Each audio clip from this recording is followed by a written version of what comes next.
He said I owed him my inheritance because he has a family. I responded by booking a flight. A few hours later, Mom messaged, transfer it to him or don't bother coming home. By nightfall, I'd shut everything down, 43 missed calls and a single, furious voicemail from my father. What would you do if you discovered your beloved grandfather left you a life-changing inheritance, only for your family, the same family who always made you feel invisible, to try and steal it from you? This isn't just a story about money, it's about betrayal, gaslighting, and how one man fought to reclaim his legacy from the people who thought he was too quiet to ever fight back. My name's Aaron. I'm 29 years old, and I've never been what you'd call the favorite. Not the golden child, not the pride of the family, not even the one who gets invited to group photos without a reminder. My older brother, Derek, 34, has always worn that invisible crown. He's the successful one, the married one, the one who gave my parents grandkids, which apparently makes him the only person in our bloodline who counts anymore. I used to brush it off. I told myself I was just the quieter one, more independent, the black sheep in the charming, misunderstood way. But it wasn't charming. And it stopped being tolerable the moment my parents made it clear, both financially and emotionally, that I was just a bonus character in a story where Derek was the undeniable star. I didn't expect anything when my grandfather died. That man was a ghost for most of my life, some mysterious old figure who lived 3 states away and sent the same birthday card every year, a generic best wishes, with a crisp $20 bill inside. But apparently, he had been paying attention. He'd seen what I didn't even know he was watching. The Christmases where I was handed socks while Derek's kids tore open drones and tablets. The Thanksgivings where I carved the turkey, cleaned the dishes, and still sat at the kids' table while Derek gave toasts about family values. The birthdays forgotten, the calls never returned. The years I spent building my own life from scratch, working 2 jobs in my early 20s, getting a degree online, skipping holidays because I couldn't afford the gas to drive home, while Derek got help in the form of loans that were never expected to be paid back. My grandfather noticed all of it. And in the end, he left me something I didn't even know existed, a sizable inheritance. The call came on a Tuesday. I was in the middle of making lunch, nothing fancy, just eggs and toast. And my mom called out of the blue. "No, how are you?" No small talk. Just, "So your grandfather's attorney called. You're getting a pretty big check." I blinked. Literally didn't know how to respond. "Wait, what?" I said, half laughing. I thought she was joking. My mom doesn't joke. "He left you the house," she said, like it tasted sour in her mouth. "And the investment account. Derek's only getting the boat." That was it. That was the beginning. I could almost hear the storm clouds forming through the silence on the other end of the line. She didn't congratulate me. Didn't ask how I felt. Just this flat, cold pause. Then, "You know your brother could use that money more than you. He has kids, Aaron." It wasn't even subtle. That line haunted me for days. He has kids. As if that fact alone invalidated everything I'd done to get where I was. As if being single, child-free, and living in a modest 1-bedroom apartment disqualified me from receiving kindness or fairness. I didn't even know how much the inheritance was at that point. I hadn't called the attorney yet, but she had clearly, and so had Derek, because 2 days later, I got a text from him. No greeting, no preamble. "You know you owe this to me, right?" I stared at the screen. I must have reread it 20 times. Owe him? Owe him what? The money my grandfather left to me? I was still trying to wrap my head around the fact that I even had an inheritance at all. And now I was supposed to feel guilty about it. I didn't reply, not because I didn't have anything to say, but because I didn't trust myself not to explode. I finally called the lawyer that Friday. His name was Thomas Gerber, and he sounded exactly like someone named Thomas Gerber would sound, measured, polite, slightly tired of human interaction. He confirmed everything my mother had said. The house, fully paid off and located in a quiet suburb an hour outside the city, was mine, along with an investment account worth just under $320,000. Derek, on the other hand, got the family boat, which was apparently worth around $50,000. A generous gift, but not life-changing. Thomas explained it gently, like he expected me to react badly. But I was too stunned to be anything but quiet. I hadn't talked to my grandfather in almost 5 years. And yet, he'd left me this. Not because I was the favorite, but because, as the letter he'd written made clear, he wanted to even the scales a bit.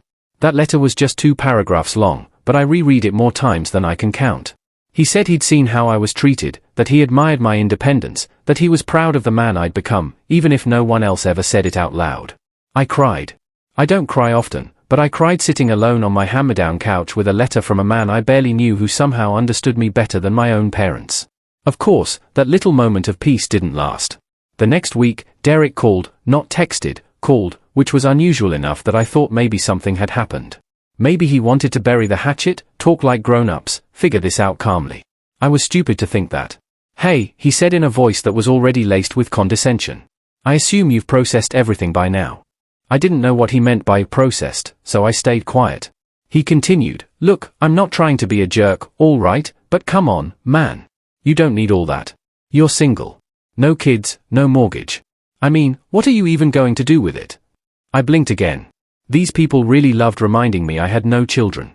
"I don't think that matters," I said. "Grandpa left it to me. That's it." There was a pause. Then he laughed. This short, ugly sound that sounded more like a scoff. "You know you're not being fair, right? I have 3 kids. Do you know how expensive it is to raise 3 kids? And the house. You don't even want a house. You're a city guy, I swear." I felt my hand grip the phone tighter. My jaw clenched so hard I thought my teeth would crack. "I didn't ask for any of this, Derek," I said, trying to keep my voice even. "It's not about what I want. It's about what Grandpa decided." He didn't like that. He hung up. Then came the messages from Mom, from Dad, even my aunt, who I hadn't heard from in years. All variations of the same theme. Be the bigger person. Help your brother. Family first. It's just money. He needs it more. You'll understand when you have your own family someday. It was like they'd all been handed a script. And the implication was clear: if I didn't roll over and hand Derek what he wanted, I was selfish, immature, cold, ungrateful. Ungrateful for what? It wasn't even about the money anymore. It was about control. About them realizing, maybe for the first time, that I had something they couldn't take or guilt me into giving away. A week later, I got an email from Thomas Gerber. Subject line, urgent. Attempted contact regarding inheritance. Apparently, Derek had reached out directly to the law firm and asked if there was a legal pathway to reallocate the inheritance. He'd literally tried to contest the will, not because there was any fraud, not because there was any technicality, but because he felt it was unfair. The attorney told him politely but firmly that the will was solid, that my grandfather had been of sound mind, that there were no grounds for a challenge. I expected that to be the end. It wasn't. That Sunday, I got a message from my mom. Transfer it to him or don't bother coming home. No hello. No context. Just that. I sat there with my phone in my hand, staring at those words. Transfer it to him or don't bother coming home. I didn't cry that time. I smiled. And that was the moment I knew something had changed. That night, I didn't call anyone. I didn't argue. I didn't send a dramatic response. I booked a flight. I changed my passwords. I locked down my accounts. I updated the security system on the house, my house now. I sent a single email to Thomas authorizing him to handle all future communication through him and told him I wanted to discuss next steps for securing the property. Then I went to bed, phone on silent.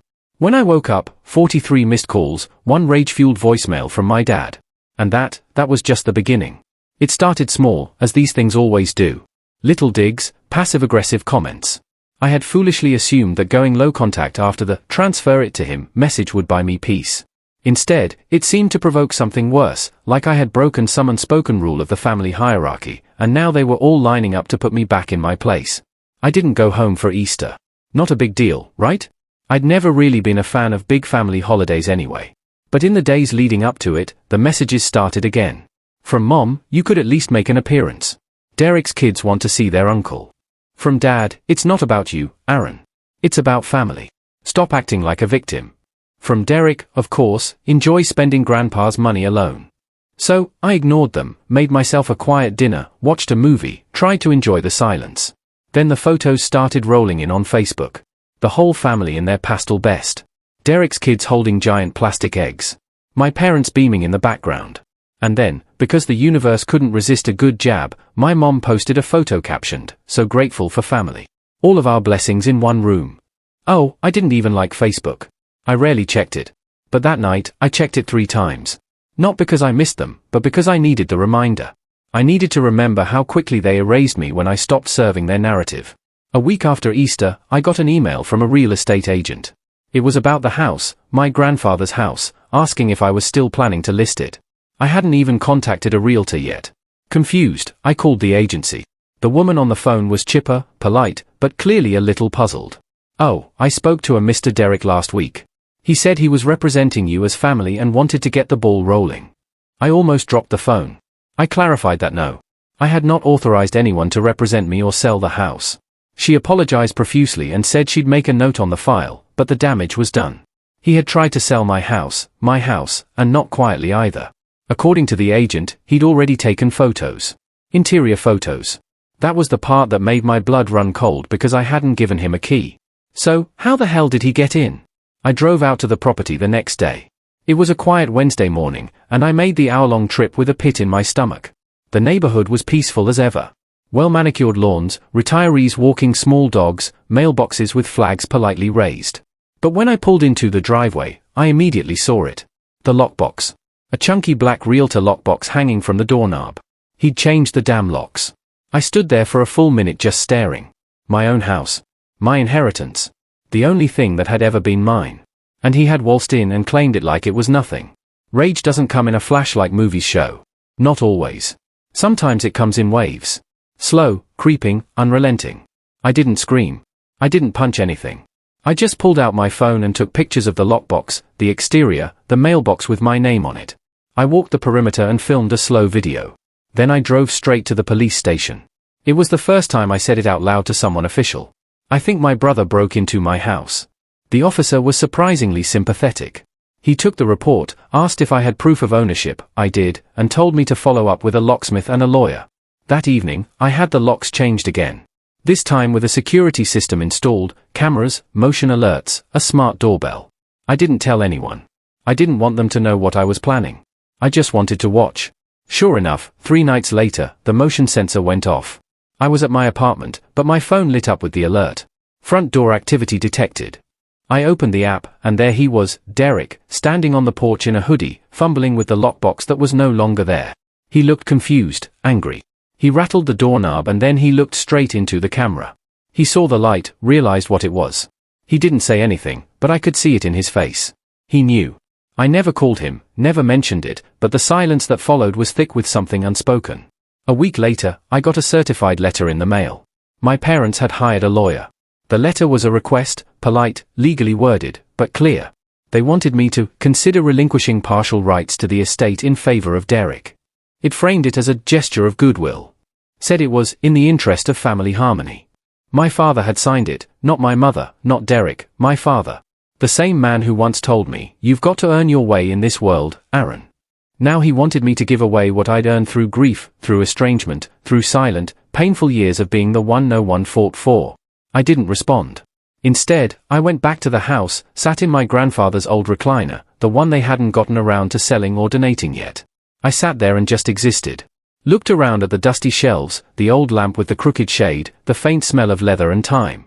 That's when I saw the photo tucked behind a stack of old Reader's Digests on the bottom shelf of the bookshelf near the fireplace. A framed picture of me and Grandpa. I didn't remember it being taken. I must have been 19 or 20. We were sitting outside somewhere, maybe his porch, and I had this awkward grin. He looked proud. Tired, but proud. That photo broke me more than any betrayal because it made it real. He'd seen me when no one else did. I left the picture there like a totem. The next day, I got another text from Derek. "You're being ridiculous. You know this isn't over, right?" I didn't answer. 2 days after that, my aunt called. The one who never calls. She sounded out of breath like she was pacing. "I'm staying out of it," she started. "But you should know your parents are planning to go public about this." I blinked. Go public? What does that even mean? They're telling everyone, the cousins, the neighbors, church, that you're withholding money from Derek, that Grandpa's will was manipulated. I laughed. I couldn't help it. It wasn't funny, but it was absurd. Manipulated. I hadn't even spoken to the man in 5 years. If anything, I'd assumed Derek would get everything. But that was the play. That was always the play. If they couldn't shame me privately, they'd shame me publicly. Sure enough, the next Sunday, the Facebook post started again. "Mom, some people forget that family is a responsibility, not a competition. Dad, sad to see what greed does to a man. Derek's wife, Megan, my babies don't deserve this. They just want their uncle back." And then, because nothing in this family happens in isolation, I got an email from my job's HR department. A concerned community member had sent in an anonymous email claiming I was engaging in a legal dispute over contested assets and that it might affect my reliability.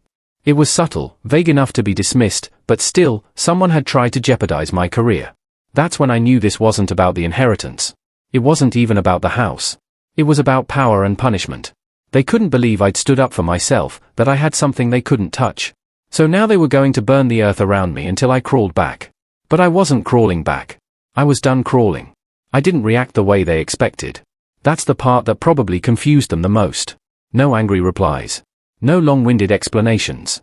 No family group chat meltdown. I didn't show up at their door to defend myself. I didn't beg to be understood. I didn't even post my side of the story on Facebook, which in this family is practically considered silence under oath. Instead, I got quiet. And when I say quiet, I mean I stepped all the way back from everyone. My phone went on silent permanently. I stopped checking notifications. I deleted Facebook entirely. I even changed my number, not out of spite, but out of necessity, because every time I saw my dad's name pop up or Derek's texts light up my screen, my chest tightened like I'd swallowed a fist. And I couldn't keep living like that. But let me be clear, I didn't do it because I was strong. I did it because I was tired. There's this moment when you hit a kind of emotional rock bottom. Not the loud kind, not the crying on the floor kind, but the still kind. Like sitting at the bottom of a drained swimming pool, looking up at the world above you, and realizing no one's coming down to get you. That was me, alone in a house full of someone else's furniture, eating microwave noodles at a plastic fold-out table because I hadn't had the time or energy to move real furniture in yet. That house, my inheritance, felt less like a gift and more like a battlefield. Every corner held some reminder of the war I didn't ask for. The guest bedroom Derek tried to list in the online home photos. The empty living room where they once hosted holidays without inviting me. Even the front porch, which I'd started calling the scene of the lockbox in my head. So, yeah, I stopped talking to them. But that didn't mean the noise stopped. Word traveled fast. My cousin Brian texted me one night. "Yo, man, are you really suing your parents?" I wasn't. Not yet. But the rumor mill had upgraded me from selfish to legally hostile. And the backlash followed me like a bad smell. Suddenly, I was the reason the family group vacation didn't happen. I was the one who split the family apart. I was making things weird for Derek's kids at school. One of my old high school friends even messaged me saying my dad had approached his mom at church to pray for Aaron's heart. I was being painted as the villain in a story they wrote without me. And for a while, I let it get to me. There was a stretch of weeks where I barely got out of bed. I stopped replying to work emails. My boss, a good guy to his credit, called me and asked if I was okay. I lied and said I had the flu. He gave me the rest of the week off. I spent it watching documentaries and staring at the ceiling fan spin above my head. One night, I broke. It wasn't dramatic. I was brushing my teeth and caught my reflection in the mirror. Hair a mess. Hoodie stained with ramen broth. Eyes sunken and tired. And out loud, like an idiot, I whispered, "What if they're right? What if I was selfish? What if I should just give it to Derek? What if I was making too big a deal out of it?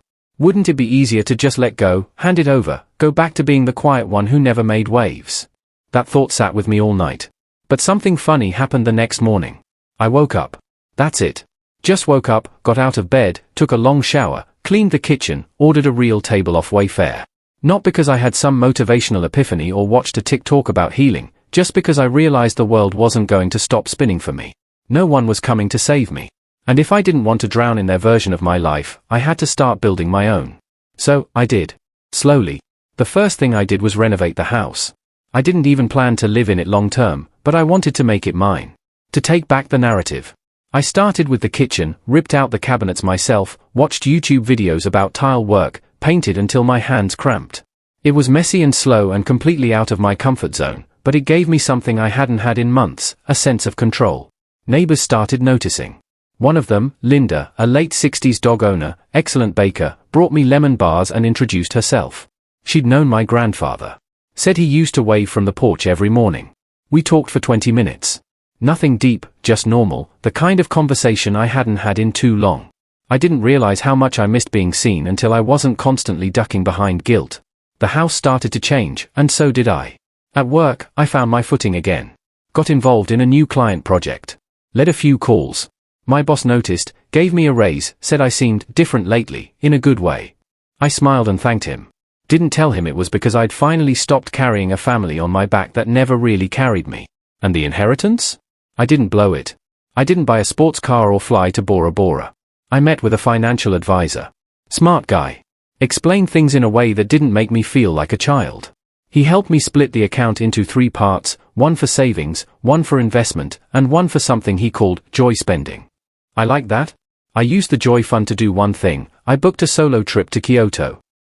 Just me, a backpack, and no schedule. When I told Linda, she lit up. Said, "My grandfather always wanted to go to Japan. Never did. He'd be proud." She said, "Of the man you're becoming." I don't know why that hit me so hard. Maybe because no one else had said it. Not once. Not even close. But I was becoming someone. Not despite what happened, but because of it. The silence from my family didn't last forever, of course. After a few months of quiet, the messages started again, but this time different. Derek messaged me on WhatsApp, of all things. A simple, "Can we talk?" I didn't reply. Then an email from my mom. "We miss you. Derek's kids ask about you." Still no mention of the house or the will or the threats.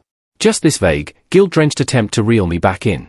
I sat with it for a while, wondered if I should respond, but instead I pulled out the old photo of me and Grandpa, the one from the bookshelf, and set it on my new desk next to my laptop. The house smelled different now. Fresh paint, clean wood, a hint of lemon from the candles I'd started lighting when I worked from home. It was mine. I was mine. That realization was everything because for the first time in my life, I didn't feel like I had to prove anything to them. Not my worth, not my success, not my right to exist. I didn't reply to the message, but I didn't hate them either. I just didn't belong to them anymore. And that, more than anything, was the beginning of the rise. It's strange how quiet clarity can be. Not the kind you get in a movie. No orchestral swell, no slow-motion walk into the sunset. Just small, deliberate steps that start adding up to something louder than words. You stop asking permission. You stop hoping they'll change. You stop explaining your side to people who've already chosen not to hear it. You start thinking like someone who finally knows what they're worth. And that's exactly where I was. A year had passed since the will was read. In that time, I transformed the house from a battlefield into a home, my home. The kitchen sparkled with subway tile I laid myself. The study smelled like books and coffee instead of dust and bitterness. The guest room had become a sanctuary of plants and sunlight. I even named it Room B, after my grandfather, Benjamin. I didn't tell anyone that. It was my quiet tribute. Financially, I was stable, better than stable, actually. My job had promoted me twice. My savings were healthy. My investments were growing. My mental space clearer than it had ever been. And yet, I couldn't let it go. Not the house, not the money, the betrayal. I could forgive people who made mistakes. But what they did wasn't a mistake. They calculated it. They tried to take something that wasn't theirs, not because they needed it, but because they believed it should be theirs. Because Derek had kids. Because I was just Aaron. Because in their eyes, I didn't count unless I was giving something up. And the worst part, they still thought they got away with it just because I'd gone quiet. They didn't know silence wasn't surrender. Silence was strategy. It started when I found the group photo. It was an old picture from 2 years before Grandpa passed. Thanksgiving. Everyone crammed into the backyard, pretending they weren't secretly irritated at each other. My parents in the center, Derek, arms around his wife and kids. My aunt and uncle on the left. And there I was, all the way on the far edge, barely visible behind a tree branch. I hadn't seen it in years, but something about it clicked now because I remembered taking that photo. Literally, I'd used the timer, set up the tripod, and told everyone where to stand. Then I sprinted across the yard to get into the frame and got shoved to the edge so Derek could be in the middle. Typical. I stared at that picture for a long time and I remembered something else. Derek had made a toast that day. Something smarmy about legacy and family sticking together. Everyone clapped like he was JFK reincarnated. I remembered the way he looked at me from across the table. Already dismissing me, already planning to inherit the world by default. And it hit me. They believed legacy belonged to him. But I owned it now. And I knew just how to remind them. Step 1 was the house. I didn't want to just live in it. I wanted to turn it into something visible, something that shouted from the rooftop, "This was never yours." So, I hired an architect. Not just any architect, a former classmate of mine named Theo, who'd started a design firm in the city. We weren't close in college, but we bumped into each other at a seminar last spring and exchanged info. I told him I wanted to restore the house, but keep the bones, modernize the interior, but preserve the soul. He was into it immediately. "I love this style," he said, walking through the halls with a sketchpad. 1950s Americana, but it's got these subtle craftsman touches. We can really bring that forward. I nodded, watching him run his hand along the window sills. I wanted it to feel like a place someone earned, not inherited. Earned. He didn't ask questions, just got to work, and I paid him upfront. Nothing says freedom like writing a check without flinching. Step 2 was the paper trail. I started gathering every document I could get my hands on. The will, the property deed, the emails from Thomas Gerber, the police report from when Derek tried to break in, the screenshots of my family's social media posts, the messages from Derek, my parents, my aunt. I organized them into a digital folder with tabs labeled legal, emotional abuse, property dispute, public slander, online harassment. Not because I planned to sue, but because I wanted the option. Because power isn't just about money or revenge. It's about leverage. And when you've spent your whole life being the one they thought would never fight back, nothing terrifies them more than realizing you've been documenting everything. Step 3. I started asking questions. Not to my family, to their circle. It began with Linda, my neighbor. She and my grandfather used to talk on the porch a lot. She remembered things. Did you know Derek tried to sell this house? I asked her casually one afternoon as we drank iced tea in her backyard. Her eyes went wide. He what? Yeah, I said. Had a realtor here and everything before the will was even fully executed. She blinked. Your grandfather would have, well, he'd be livid. He kind of was, I said, smiling faintly posthumously. We laughed, but the gears in my head were turning. I started reaching out to people who'd known my grandfather, his church friends, his old fishing buddy, the guy at the hardware store who sold him birdseed every spring. They all remembered me, some vaguely, some more fondly than I expected. One woman, Mrs. Palmer, an old friend of his from Sunday choir, told me something that chilled me. He once told me, she said over the phone, that he was worried your family would eat you alive if he didn't intervene. I swallowed hard. She continued. He said, Aaron's good. Not loud, but good. And good men get steamrolled if no one steps in. That was the moment I knew. This wasn't just my fight.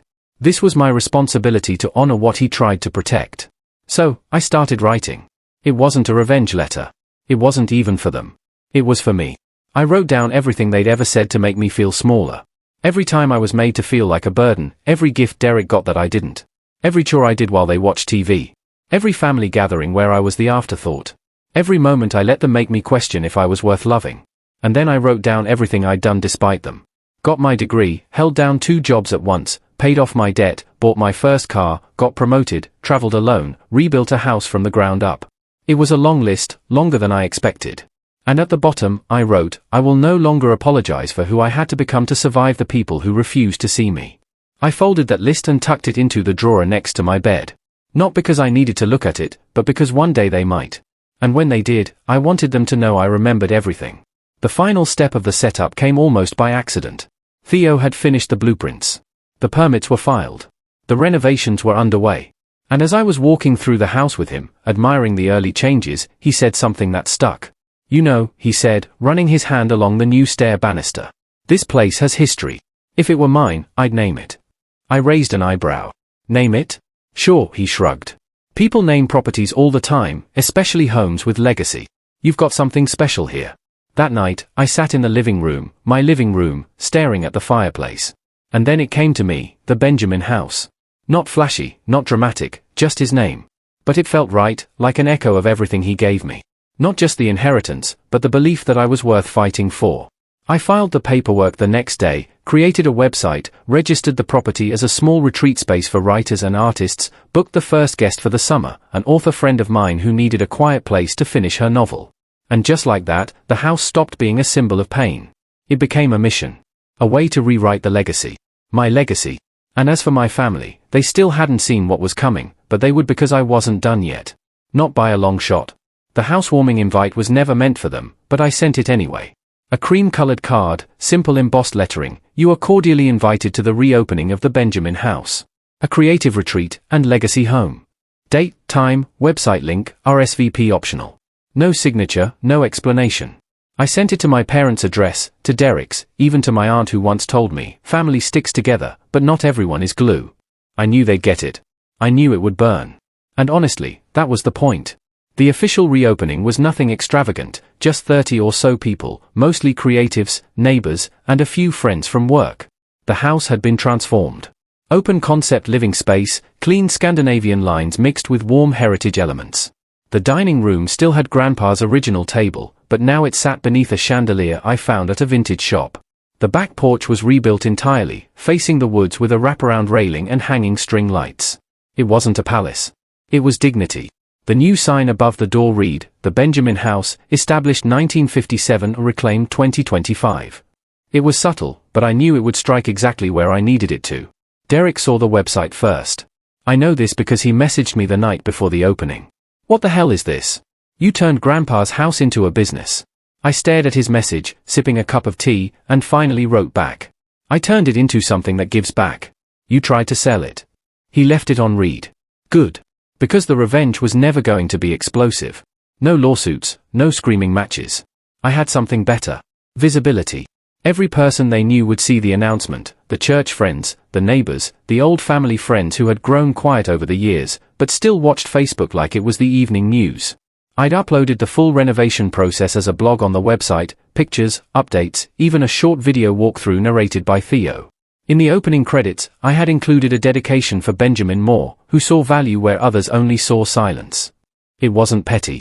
It wasn't even aimed at them, but they took it that way. A few days after the launch, Mom finally called. I didn't answer. She left a voicemail. Her voice was tight, controlled, like she was trying not to let anything spill over. Your father and I feel very disappointed by how you've handled this. There were ways to include the family, but you've made this whole thing about yourself. It's sad, Aaron. Really sad. I saved the voicemail, listened to it once, then never again. Because I already knew how they operated. Any power I claimed was selfish. Any boundary I set was betrayal. Any success I built outside their system was a threat. But this time they had no control. And that, more than anything, was the revenge. Not the money, not the property, not even the website or the retreat guests or the full booking calendar. The real revenge was this: they didn't matter anymore. And when people no longer have the power to hurt you, but know that they once did, that's the kind of silence that drives them mad. But I wasn't done. There was one more thing. I hired a videographer, a local filmmaker I met at a community arts event. I told her I wanted to create a short documentary, nothing huge, just a 10-minute piece for the website and YouTube channel. She asked what it was about. I told her the truth. It's about legacy, about reclaiming it, about what happens when someone quietly invests in the black sheep of the family and how that changes everything. She loved it. We filmed over the course of a week. She captured the renovations, the letters my grandfather wrote, the old family photos I found in storage, the stories from Linda and Mrs. Palmer. I narrated most of it. My voice shook during some parts, but I didn't edit those out. The final video was titled, "The House He Gave Me, A Quiet Inheritance." I uploaded it. Within 2 weeks, it hit 20,000 views. I didn't expect that. People started reaching out, strangers, saying how much it resonated, how they had similar families, how they were the invisible ones, too. One guy said he cried watching it. A woman emailed me saying it inspired her to go back to school at 42. Another wanted to visit the house. Said she hadn't written poetry in a decade, but watching that video made her pick up a pen again. I kept every message, not because I needed validation, but because they were proof that I wasn't alone. Then came the fallout. It started when my dad's coworker apparently saw the video. I found out through my cousin who texted, "Uncle Frank is losing it." Says, "Someone at his office shared your video during lunch. He's mad you're airing private family history online."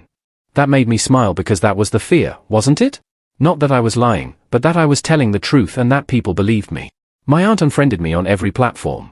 My mother posted a long-winded status about narcissists who rewrite history. My brother? Radio silence until one night I got a letter, a real letter, handwritten from Derek. It was 2 pages long. The first half was anger disguised as diplomacy. He said I misrepresented him, that he never meant to take anything from me, that he was just trying to protect the family legacy. And then near the end, the tone changed. It got quiet. He wrote, "I don't know why Grandpa chose you. I don't think I'll ever understand it. But it's clear now that he saw something in you the rest of us didn't. Maybe we were too busy looking in mirrors." That line stuck with me. It was the closest thing to an apology I would ever get. But I didn't write back. I didn't need to because forgiveness is not the same as access. They could heal on their own time, but they wouldn't do it in my house. The Benjamin House opened officially for its first full retreat in May. 4 writers, 2 painters, and 1 digital artist stayed for 10 days. I cooked for them on weekends. We had porch talks, lit bonfires, shared stories about healing, creation, and what it means to start over. One night, a writer from Vermont told me, "This place feels like it was built by someone who knows what it's like to not be heard." I smiled. "I do." She nodded. "Well, you're heard now." And I was. By people who mattered. By people who saw me. Not as a wallet. Not as a scapegoat. Not as a failure, but as someone who rebuilt a broken legacy into something worth passing on. That fall, I planted a tree in the backyard. A sugar maple. Grandpa loved those. I stood there after the digging was done, hands muddy, sun setting, and I said out loud for the first time, "Thank you for choosing me." The wind rustled the branches. And I swear for a second, it felt like an answer. Because in the end, this wasn't about revenge anymore. It was about restoration, about becoming the man they tried to erase and doing it without asking for permission. I never told my family the full truth about what I was building, but I think they figured it out eventually because legacy isn't what you inherit, it's what you do with it. And I had finally done something that no one in my family had the courage to do. I chose to begin again. Quietly, steadily, permanently. Have you ever been the invisible one in your family, only to find your own path and reclaim your worth? What did you build when no one was looking? Share your story in the comments below, I'd love to hear it.